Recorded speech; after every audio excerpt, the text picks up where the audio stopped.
We grow when we give. We grow when we give. We grow when we give. Nosotros crecemos cuando damos. We grow when we give. 与えるとき成長する。 We grow when we give. Welcome to ROG, Return on Generosity, a podcast celebrating generosity at work.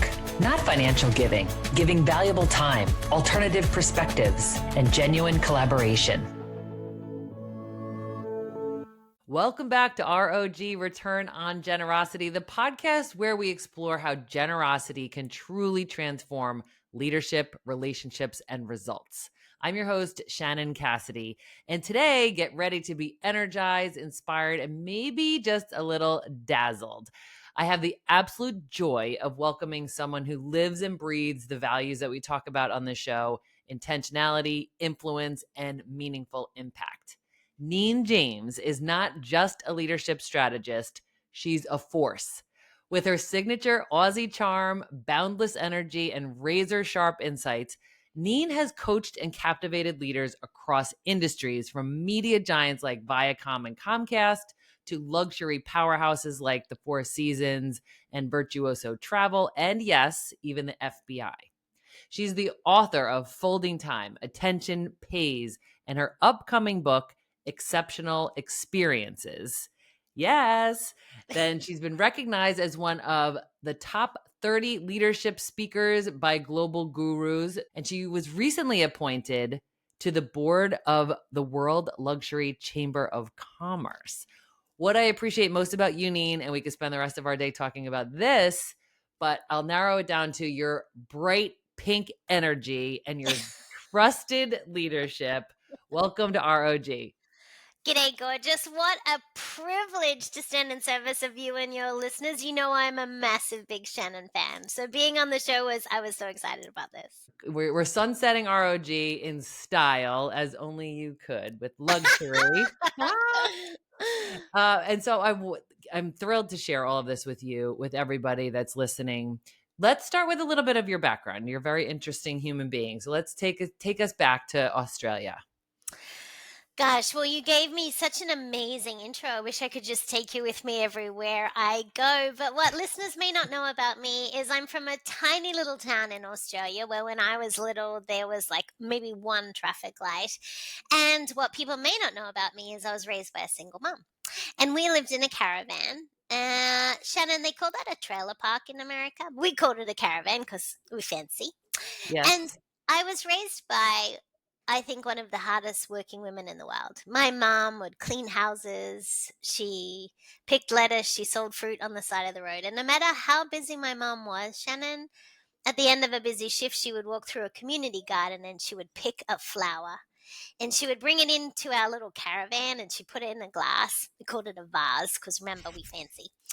And my mom reminded us as little girls that we all deserved beauty. We all deserved luxury every day. It didn't matter about money or things. And I think having a role model of generosity so young in my life, such as my mom, and my mom is still the hostess with the mostess. People gravitate to my mom. She was always a social butterfly in our church, in any community we're ever in. And so I think that's really, if you think about like how we're influenced today, yes, you can read all the accomplishments and awards and things, and that's lovely, but it really does go back to my mom. Like, it is the role modeling that I had so young that I think of that often. And by the way, I get to speak in some of the coolest places on the planet in these fancy schmancy hotels, and I do all these really cool things, but I'm from a tiny little town in Australia. Unbelievable. So what would you say is her inspiration? What made your mom that way, do you think? My mom had 16 brothers and sisters. Yeah. So my mom was always caring for someone in her family. And so I imagine, and she was, also from a very small town in Australia. So I think that my mom is also really resourceful. So my mom loves to make craft. So she'll create things recycled. She's really into sustainability. She's very, before it was ever a thing, right? And Mm-hmm. so I think my mom is someone that is always looking, and she was always the person in the church who would raise money for the missionaries. She was always doing the bake sale. She was always organizing for the church ladies to do something to help someone. And I've just grown up under that environment that you always help other people first. And so if you think about how that influences you as a kid, and all the way through to an adult, we just grew up with an expectation of you would always tithe. And for those of you listening, that might be a weird thing, but you would give generously of whatever it is that you could, your time, Mm-hmm. your money, your resources. And mom, even as a single mom, and we didn't have a lot, and we had a lot of hand-me-down clothes. The only time we got new clothes is if someone got married, there was a wedding, so we'd get super excited about that as little kids, right? Because we had so many cousins, we would just get the hand-me-down clothes. And so I think with my mom, she always tried to make everything really special. She made the flower in the vase special. She would just, if people came over, somehow she would have enough food for them as well. And that's where I think this has just is part of my DNA because I get it from my mom. Yes. Oh, we're so grateful to her. And she is an adorable human being. She is. I can't. Every time you go home to visit, I just look forward to your posts to see her gorgeous face. Mm. And she's just she exudes beauty and joy, just like you do. Yeah, she does. And I dedicated my book to her, and she doesn't know that yet. She hasn't seen Oh, the book. And I okay. deliberately didn't send her anything. So I want to hand it to her. But yeah, I dedicated my book, Exceptional Experiences, to her. Oh my gosh. Well, I can't Yeah. wait to dig in and learn more about that. So you're all about elevating experiences, right? You Hmm. so help us to understand, how does generosity at work elevate experiences in your opinion? To me, I think generosity, if you really look at the definition in the words of Neen James, it is really about making people feel seen, heard, and valued. And so the Mhm. stealth message in the new book, Exceptional Experiences, is very much that. But I've always believed that because if you look at my body of work, Shannon, you know that I've written books like Attention Pays. It's intention that makes attention valuable, right? And Yep. so with exceptional experiences, the way I think it really links into generosity is that we have this responsibility as leaders to make people around us, our team members, our community, our church, our temple, wherever we serve, to make those people feel seen. And so if you give someone the gift of your undivided attention, that's one of the most amazing acts of generosity that you could have. So that's how I would see it. I see attention as connection. And when Mhm. I really look into that kind of evolution of my body of work, the luxury brands I work with, Shannon, they do this better than so many people because they understand personalization and customization. So if attention's about connection, I think luxury is about the human connection. Yes, so true. And what are some of the ways that the brands that you work with and the leaders that you support, how do they personalize it? I think personalization requires information. So they capture data points that they can use and empower their team to use accordingly. So it's not an accident that they greet you by name at check-in at a hotel, or that by time you get to the check-in counter the valet has already got your name or read your bags and has already kind of radioed ahead to let them know you're on their way, right? So when you think about things like, say, for example, the Four Seasons Philadelphia and a beautiful property in Philadelphia that we both know and love, and the Mhm. Comcast Technology Center, they share the same home. When you go into the valet and they say, "Welcome back," that is amazing recognition, right? Because they've Mhm. taught their team that. And then when you get to the counter and check in, they say, "Miss James, it's so great to have you back. We've already got you, checked in and your room is available." That personalization requires information. I think customization requires connection. So being able to empower team members to connect to their guests, their patients, their students, their credit union members, whatever business you're in, right? Mhm. And then the third thing that I think is really good that brands do, the luxuries that brands that I work with, is I think they have fascination. And fascination requires anticipation. I always Mm. say that I would love leaders who are listening to this, and everyone listening to this is a leader, Shannon, of some kind, right? Yes, Church, for temple, sure. community, Yes. everyone is a leader. If you're investing in generosity, I see you as a leader. But what I think about when I think of, say, my luxury hoteliers, we all love a good bellhop. A bellhop is vital. That bellhop's going to move your bags through the lobby so fast so you can get to your room. A bellhop is great. very transactional, very efficient. I want people who are listening to this to not think like a bellhop. I want you to think like a concierge, because a concierge, they're the go-to person in the hotel. They're the revered position. They know everyone and everything. They can get you that table. They can get you that ticket. But what they do, they're so fascinated with their guests. They anticipate things you didn't even know you needed. And as leaders, if we want to truly get a return on generosity, I think we have to anticipate things people don't even know they need. And luxury brands that I work with, the legacy brands I work with, they do this better than anyone. So my challenge to our listeners today is think like a concierge, not a bellhop, because a bellhop is transactional, but a concierge is transformational. That's an incredible metaphor or parallel for us. Is there a question that you think concierge professionals ask that we could apply to how we operate? I think sometimes it's just the simplest thing. Like if you're coaching, a team member might come into your office and you might say, "What's on your mind?" Right? Mhm. It's an Mhm. easy way to just open a conversation. If Mhm. someone walks up to your counter, you might be able to say, "What's the best thing I can do for you today? What's the best way I can help you today?" It's just Mhm. about opening up a conversation. One of the things I wish we taught more, Shannon, is curiosity. Because if Yeah. we could be more curious, if we could ask more questions and then just shut up, just stop talking, just allow the person to answer the question. As a leader, I think we would be so much better at the way we lead if we were to be more curious. Totally agree. Oh my goodness. And I think that confidence in knowing that you have resources. So as a Mhm. concierge, you're resourceful. You know what you could offer someone or the direction you could give. So but you don't know what they need until you listen. So to be curious, to listen and then trust yourself that you have resources. And maybe what the resource that they really need is an ear, somebody to listen to them for the Yeah. first time potentially. And even just to ask a question like, have you considered? Have you Yeah. considered going for a walk along our riverwalk? Have you considered dining at this restaurant? Have you Mhm. considered was that something that might be interesting to you? And the same applies to us as leaders. Have you considered this conference for your development? Have you considered shadowing this person so you could learn a little bit more? Have you Mhm. considered reading this book to elevate your skills in this area? And Yeah. so it's just about getting beside someone and saying, "Hey, are you open to this? Is this something you would Mhm. consider?" It's not telling someone to think something or do something. It's just asking, "Hey, is this something that might be interesting to you?" For sure. What's a common misconception that you've encountered when people hear the word luxury? Luxury is one of the most divisive words on the planet, because I think what is interesting about luxury is people think it's expensive or elitist or unapproachable. They might think of a retail store, they're like, "Oh, I would never go into that store," right? So Mhm. Mhm. I think, and I'm on this mission to change that, because I've always believed luxury is a mindset, Shannon. And that's from my mom, because she told us we deserved beauty and wonder. And what I want people to think about is, let's reframe luxury. I think luxury is inclusive and exclusive. Now, Shannon, I say it's inclusive because luxury is for everyone every day. It's just our definition might be really different.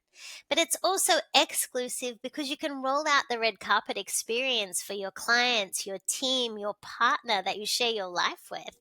So luxury is both inclusive and exclusive. Now, I did do a research study on this. So, in case you're wondering, I've always believed luxury is a mindset, but there was no evidence to say that I was right. There's so many studies. If you Google it, there's so many studies that say how luxury makes people feel. That's great. I love that. But I work with CEOs and their teams. I can't just walk into my CEO's office and go, "So, luxury is a mindset, okay?" And they'll be like, "No, it's not okay. I want evidence." And so I commissioned a research study to find out. It's the only research study of its kind in the world into luxury as a mindset, because Shannon, I wanted to know, how do people define luxury? How long does it take them to make a decision about luxury? Who influences it? Where do they get their information from? How does it affect our confidence, our professional development? How does it affect women in leadership? I wanted so many questions. We did a deep dive into it. And so for me, I think luxury means very different things to everyone. And so your definition, however it is to you, that's right, because that's your world. One of my friends, Shannon, very wealthy, he's a philanthropist, very, very generous gentleman. I remember him saying to me, Neen, luxury is unnecessary. And I was like, oh, okay, tell me more. I totally disagreed, but I was Yeah. trying to be curious. Yep. And I said, don't you have these elite statuses to hotels? Yes. Don't you fly like because you're a million point flyer? He was like, mm-hmm. And we were talking, and I was like, and you have those fast lanes, right, where you pay premium to be able to get somewhere faster? And he said, mm-hmm. I was like, huh. So what do you think his luxury was? His luxury is time. Mm-hmm. So to him, he sees his time as luxury, and many people do. So we all define luxury differently. Oh, great answer. And it's funny how sometimes it's framed as like a disagreement, but as you unpack it, you're like, okay, we're actually saying the same thing, you know? Yeah, but I think we're not curious enough anymore. I think Yeah. we think if someone disagrees with us that like it's all bets are off, and then we've lost this ability to have communication and Mhm. conflict, but conflict in a way that I think is really cool. I loved listening to your episode. People need to go back and listen to Leanne Davies' episode, because she was talking about conflict debt and saying yes. Yeah. And that's an episode I would love everyone to go back and listen to, because Agreed. I think just Yes. because you don't agree with someone doesn't mean you can't have the communication about it. But if we have this sense of curiosity, we can Mhm. anticipate, oh, I think this, I wonder what they think, but we have to actually wait to see what they say. And I think a lot of what you just said adds up, because if the majority of people think of luxury as time and Mhm. people think of being curious as time consuming, then they are not as likely to generously listen and wonder and be curious and unpack things, even though you know that it's going to save them time in the long run, right? Yeah, and It's like managers are, counterintuitive. yeah, and Yeah. I think managers are like, they're acting like bellhops. They're crossing things off their to-do list. They're trying to get to the bottom of their inbox. They're running from one meeting to the next. They're on a camera, off camera. That's very transactional. And yeah, sure, you Mhm. can cross things off a list, but that's not transformational. And if we're truly using generosity as really the key to all of this, if we truly want to be transformational in our relationships, not transactional, it's going to require that we think like a concierge, not a bellhop. Mm, absolutely. You talked about mindsets. Can you Mhm. please tell us about the different mindsets so we can understand more? Yes, of course. And it's all in the book for sure. But people can even find out their own mindset, and they can take our free 5 minutes self assessment. We can put it in the show notes for you. Yes, we will. I always thought there was one luxury mindset, Shannon, but I found out I was wrong. There's not one, there's four. And so at the highest level, let me give you a quick snapshot. And as you're listening to this, I would love you all thinking, okay, which one am I? So the first one is the reluctant and removed. And just like my friend, this person says, luxury is hard. I don't have time for that. Mm, Luxury brands don't understand me. I am busy. I am overwhelmed.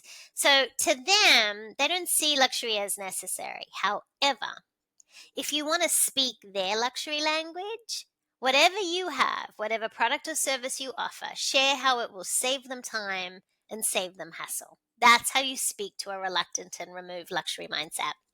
The second of the luxury mindsets is called the pro prioritizer. We use the word pro because a professional. They use luxury, they think luxury is power, meaning they use it to advance their career and reputation. They want to work with brands who have authenticity, longevity, and it's really important to them that you have societal and environmental impact. So they're looking for brands that also invest in professional development.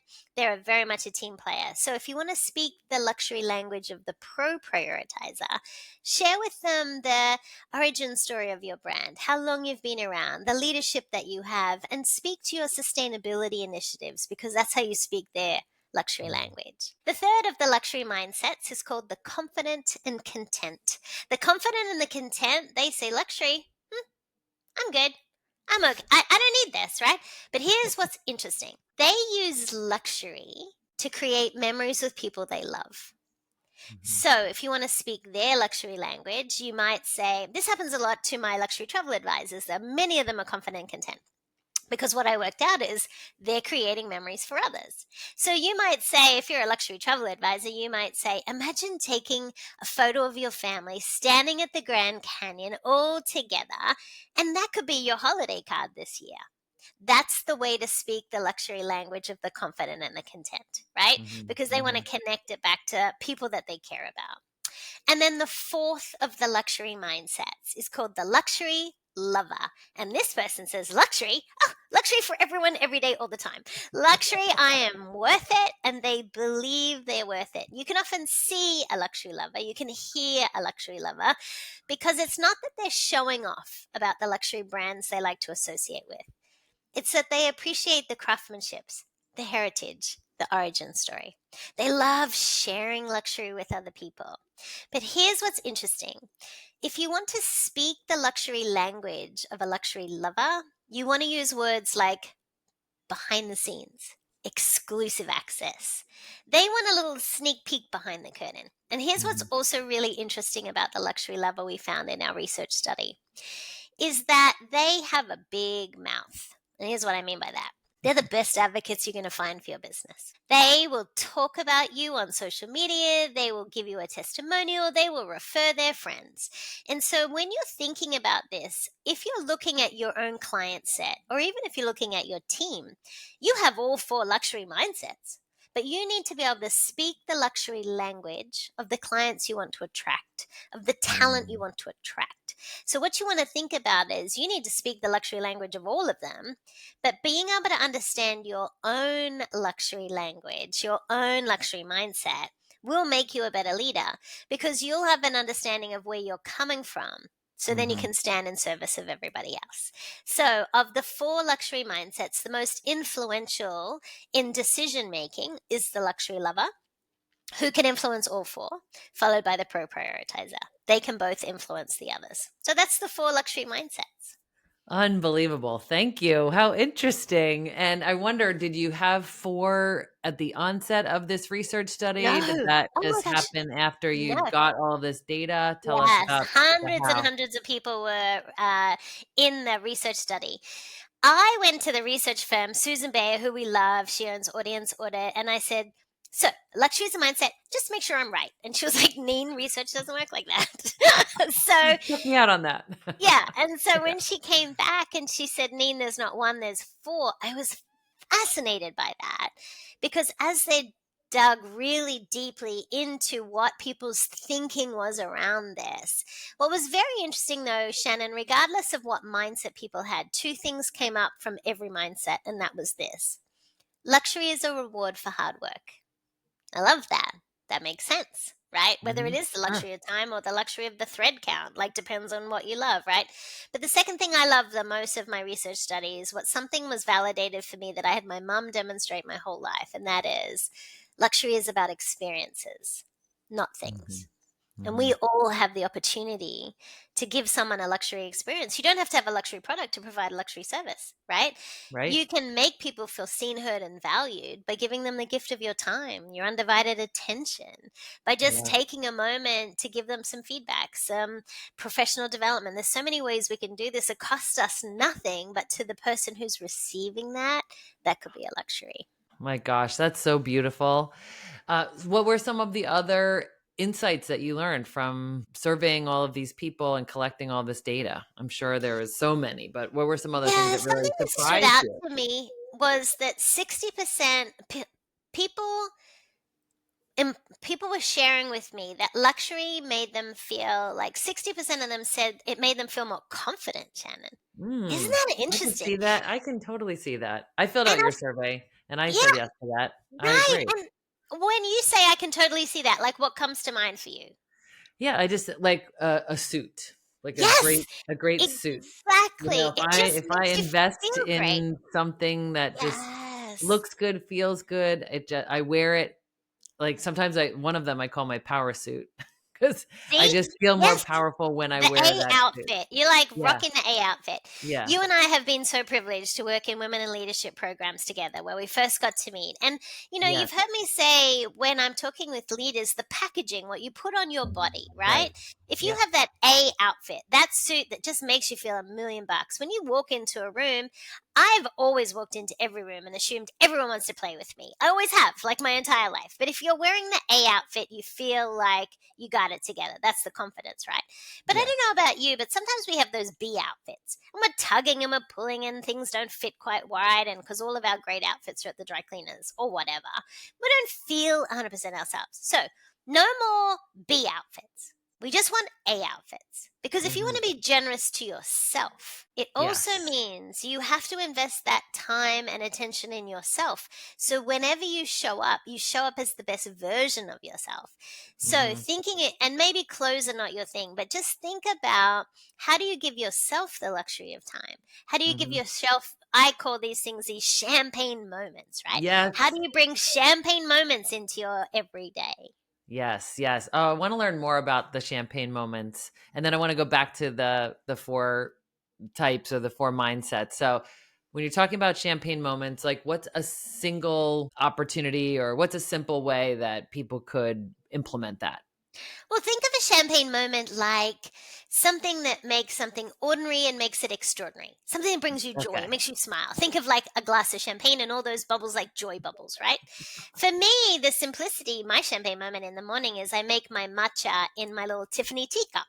And so for me, that may sound very pretentious, but it's the only cup that I have. I love it. It makes me happy. I take time to do it.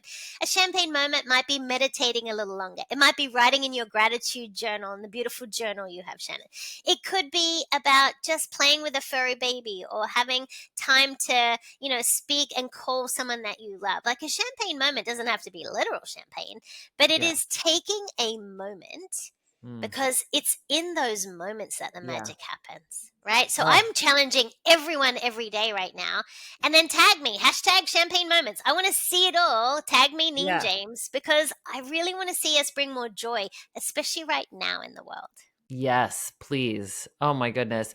When you're describing that and I'm picturing popping the cork of a champagne bottle and then I'm thinking about how most people, and I am included in this, have champagne and I keep it in my fridge for that unplanned champagne moment. But I think what you're saying is like metaphorically just open it. Yes, Like, use the good open it. china, wear the good suit, wear the sexy underwear, like whatever makes you happy. You don't have to save these things. Like, this is the opportunity for all of us to be generous to ourselves. We are often very generous to other people. Right? We are really very generous with our advice and our time and attention. And yet, sometimes we don't take that same generosity for ourselves. And so I want to challenge people to have a champagne moment for yourself. Sure, find a champagne moment for a team member, find one for a client. But what if it just started with you? What if you just got up 15 minutes earlier than the whole house, just so you had 15 minutes of peace and quiet just for yourself? To me, that's a champagne moment, right? Yes. Yeah. Yes, right. It feels luxurious. It feels like you're, Yeah. sneaking in time for yourself, but you're being intentional. That's one of the Being things I love the intentional. most about you, Neen, is you remind us to be intentional, to be thoughtful, to plan for these things, right? To anticipate what you might Yeah. need or what brings you joy. Like those are some of the things that people think, "Oh, I don't have time to do that," but you really don't have time not to do it. Yeah, because I think it's like it has this ripple effect across the planet. Because if you're Right. taking care of yourself, and yes, I know some days it feels like a luxury. I get it, right? But then you show up as a better leader. Therefore, anyone who comes into contact with you in that day also has a better experience of you. And so you're providing that exceptional experience. Maybe the barista, you look them in the eye, use their name, the person who parks your car, you smile at them, like who always open the door for people, like those little tiny moments that you could create for someone else, right? Just let Mhm. people feel seen and heard and valued. Ah, that's exactly it. Yeah, I was going to Mm. ask you for practical examples, and those are some of them. Really, just like the paying attention, waking up, Look up from your being phone. yeah, Yeah. right. Just look up for your phone. How about, wouldn't it be amazing if people Yes. put their phone in their bag on their way into a building or if they put their phone in their pocket, right? Instead Yes. of like, for example, if you have ever worked in any form of hospitality, we're always asking people to say hi to the client or the guest or the customer or whoever comes in, right? But as leaders, we walk around with our faces in our phones the whole time. And so we're not role modeling the example of what we're asking our team members to do, or our what we want for our customers to have. So I think it starts as leaders listening to this is just put your phone down, put it away. There was some of us are old enough to, I know I sound like I'm 5, but we're old enough to remember life before cell phones. I'm not against technology. Technology is not the enemy here. Mhm. We are, Right. right? So For we need sure. to give people We the haven't gift of had that attention. we haven't put boundaries in place. And that's what I'm hearing Yes. you say. Have Yes. boundaries. And it's a social courtesy too, but I think because it's normative, we are like, well, if they're all going to be on their phone, I'll be on my phone. And we all just, I think we lower the potential of the connection that could be made. And that has also a ripple effect on the It culture and how much people does. feel seen, heard, and that they belong and are welcomed and Yeah. celebrated and included, right? I mean, all of the things that we Yes. know that people crave, and we're perpetuating that by having some of these bad habits. Yeah, I mean, you and I mean, I fly for a living. Some people drive to work, I fly. It's the same thing. It's just a different form of commute. But I will always make sure that I'm looking people in the eye when they check me in, that I thank the crew for, like, I'm so glad I'm on your plane today. Thank you for taking care of us today. I'm always trying, wherever possible, to look up, to give my attention to someone, because you don't know what kind of day they're having either. You might be their champagne moment in the day. Right. Oh my gosh, absolutely. I have a sign in my bathroom that says give someone a reason to smile. I love That's a that. champagne moment, That right? is. Yes. Oh, so I just wanted to go back to your 4 mindsets real quick. And as a leader, you're suggesting we take this survey, we understand, or the assessment, we know where we're our baseline, where we're coming from. How can we modify our approach to better adapt and fill the needs of or accommodate the people on our teams for their luxury mindset? I think as a leader, you have to understand that you have all 4 mindsets right now. So you already have team members who have each of those mindsets. You're Okay. probably going to lead from your mindset. So if you think about the fact that maybe you might be a luxury lover as a leader, let's just take that, and you think everyone wants to be, or everything is going to be luxury every day, but there's some team members who are like, that's not necessary for me. And so what we want to think about is we have to role model what it is to be a true leader who sees all 4 kinds of people. So I think one of the best things you could do is take maybe a lesson from luxury brands and customize and personalize everything. Know every single team member. Know what motivates them and ask. Don't assume it's money. For some people, they might want to get to their kids' soccer game early, like twice a week, and that's a real motivator to them. For others, it might be extra responsibility or a leader project. But if you Mhm. really want to be a leader who can understand all the 4 mindsets, know your own, know your teams, but treat them all as individuals. It's not one size fits all as a leader. You have to have customized notes on each person that you manage and then tailor your communication accordingly. Mm, excellent. Thank you. Yeah, I had an executive team offsite recently, and we all opened up and shared about things in their lives. And one of the team members was explaining to the group that his wife has dementia and how hard it is for him for his partner to struggle with this. And he said that it gets worse by the end of the day, so he leaves at 4:30 so that he can get time with her. Hmm. And he said, please forgive me. I know that some of you might misinterpret this as not being as engaged, but just know that I cherish this time with her before she ends her day. And it changed the whole dynamic in the room. What a story, right? Yeah. But I think it also points to we don't know what people are going through. We don't know what's happened to them before they arrived at work. We don't know what's happened before they arrive in our store or on our place of business. And so Hmm. I think we need to extend grace to everybody because you don't know what they're carrying. You don't know what has happened before your interaction with them. And if we can Yeah. just extend grace in that moment, they will feel like, okay, you see me. And sometimes that's all people need. They just need that Hmm. moment of grace. Excellent. Oh, thank you so much for that. So tell us a little bit more about the book, and then I want to enjoy some rapid fire questions. I am That'll be fun with you. I'm so proud of this book. This is like, I've never had a child, but like it feels like it's like bringing this little person into the world, right? Because my body of work has evolved from folding time, where I declared to the world you can't manage time, but you can manage your attention. And then attention pays. I said attention is about connection, right? And it's intention that makes attention valuable. Now, exceptional experiences, it's all about luxury as the human connection. And so you don't have to have a luxury product or service to provide that luxury level of care. Think of hospitality as a system of care. So the book is filled with systems of elevation. It has an experience elevation model in there, which is the model I use in all my consulting that I do with global brands. And it's all the lessons I've learned from working with all of these luxury and legacy leaders for so many years. It's very practical. If you've ever loved the book called Unreasonable Hospitality by Will Guidara, Will and I were talking about our books the other day. And what we agreed was his book is like a love letter to the hospitality industry. Highly recommend, great reading. Mine is the playbook. This is how you do this. And it doesn't matter if you are running a team of 1 or 1,000, right? If you want to be able to capture the attention of people you want to work with, we'll call that mind share. And you want those same people to become advocates for you so you can drive revenue, we'll call that market share.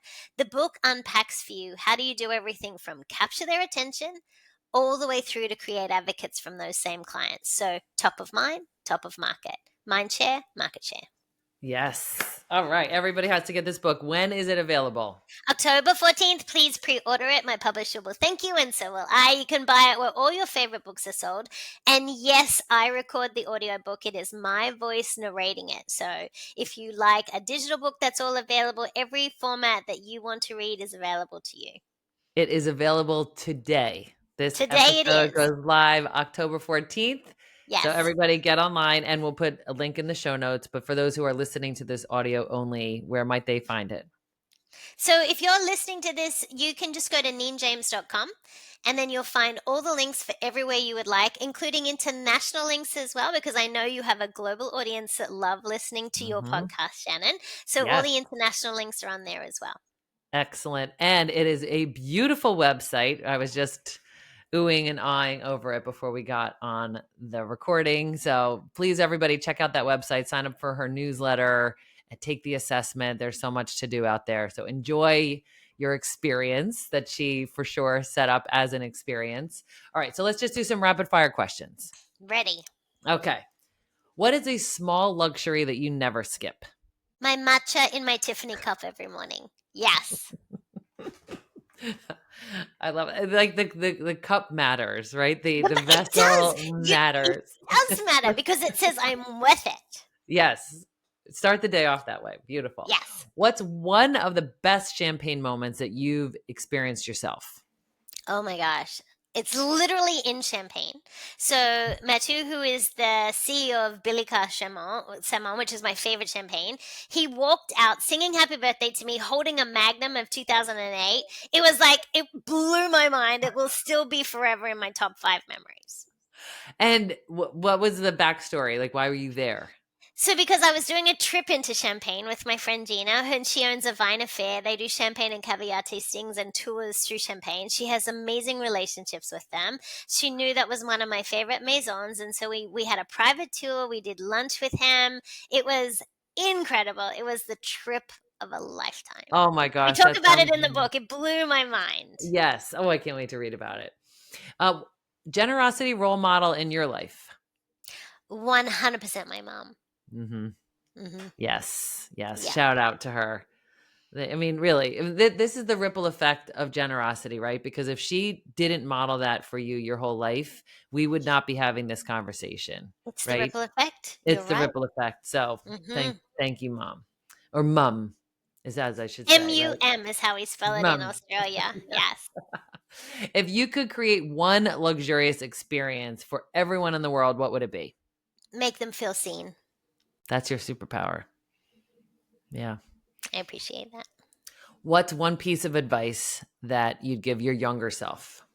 I would say stay true to yourself. You may not fit in, but you will stand out. Excellent. And my last question is one practical piece of advice that you'd give to our listeners. Listen with your eyes.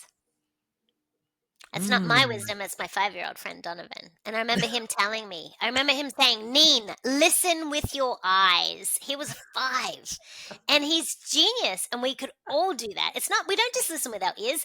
We listen with our eyes. We listen with our heart. We listen with our soul. So listen with your eyes would be my advice.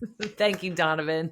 Yes. And thank you, Neen. Thank you for being you and for just every time I'm with you, it's an exceptional experience. Aw, I mean appreciate that. I mean, I've known you for what, 20 something years, That's great. and you're consistent. You are always a ray of sunshine. I'm Thank deeply you. grateful.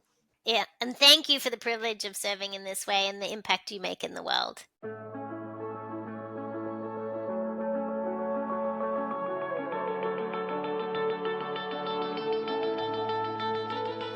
Thanks for listening to ROG, Return on Generosity podcast. Please help us grow by subscribing and reviewing us on your favorite podcast player.